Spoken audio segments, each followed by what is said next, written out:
will now move to my presentation. So one of the areas where stigma is very present is the area of gender, and women who use drugs are suffering a lot from stigma. And one way to tackle stigma is to implement a narco-feminist framework. So I will very briefly present what narcofeminism is. So the narco-feminist approach has been created and is now also inspired by activist groups of people with lived experience. So the Eurasian Harm Reduction Association, the International Network of People Who Use Drugs, and also in the US, National Urban Survivors. So narcofeminism is a political response that combines a human rights and feminist agenda, and that also collectively aims to build a world free of stigma, violence, and oppression by publicly invoking our bodies, our choices, our rights, and our voices according to input. It also has been inspired by feminist approach, the Italian anthropologist Elisabeth Ettore. And narcofeminism pursues activist strategies of resistance to a patriarchal world dominated by a prohibitionist and biomedicalized drug policy regime that only emphasizes the harms caused by drugs, advocates abstinence-based form of treatment, and excludes women from care. So I will very briefly present some of the results of a work that we did in France and in Quebec, Canada, focused on narcofeminism. So we organized semi-structured interviews with women who use drugs that highlights vulnerabilities of their life trajectories. And after that, we implemented focus group with this type of women to try to accompany them to tackle stigma.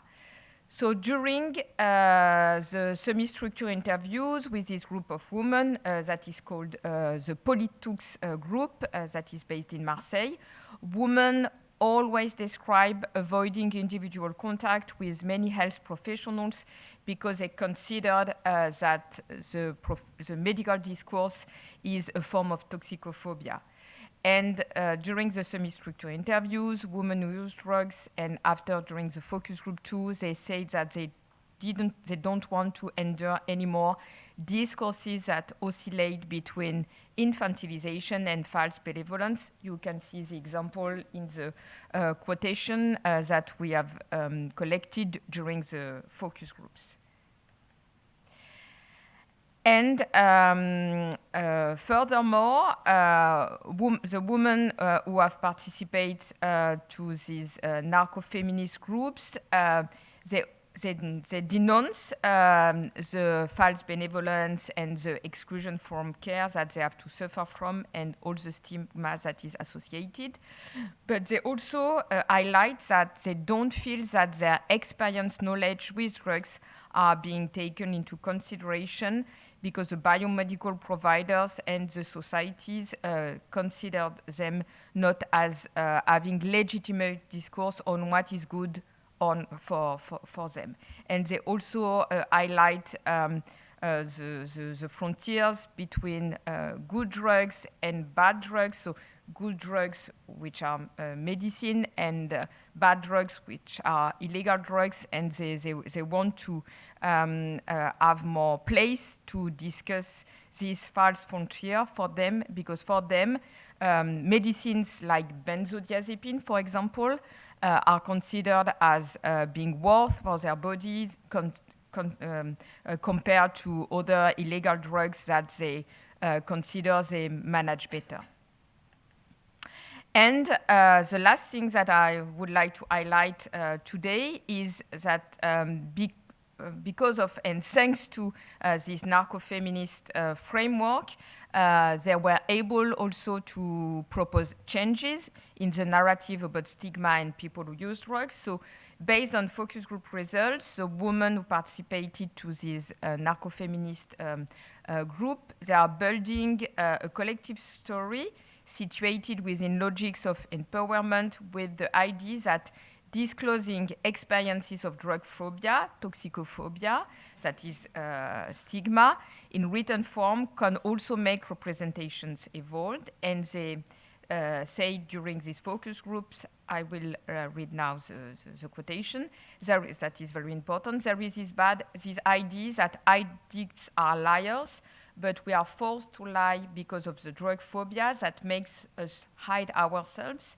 People who use drugs are always expected to adjust themselves to suit other people.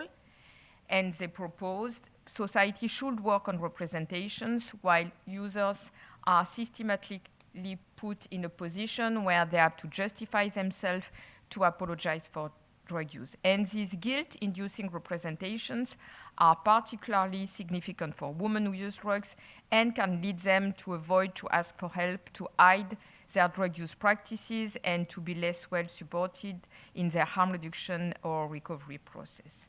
So to conclude, thanks to narcofeminism, women who were the first victims of oppression on the ground of their gender or sexuality can then reappropriate their narratives through a process of ethnoethnography and collective sharing that enables them to move beyond the discriminatory classifications produced by norms external to feminist worlds. And these individual narratives then become collectives through self-support groups, enabling them to put forward their experiences and knowledge, to denounce oppressive relationships, to produce new subjectivities, and to invent new forms of resistance. And collective stories of empowerment enable women to restore their capacity of action, but we also need structural changes, the implementation of gender-sensitive trauma-informed care services, and to move towards less discriminating representation of people who use drugs. That is also very important to tackle stigma. And if you want to know more, we have published a paper in French, but we also have more English language paper to come. And I want to thank our international team partners and research participants. Thank you.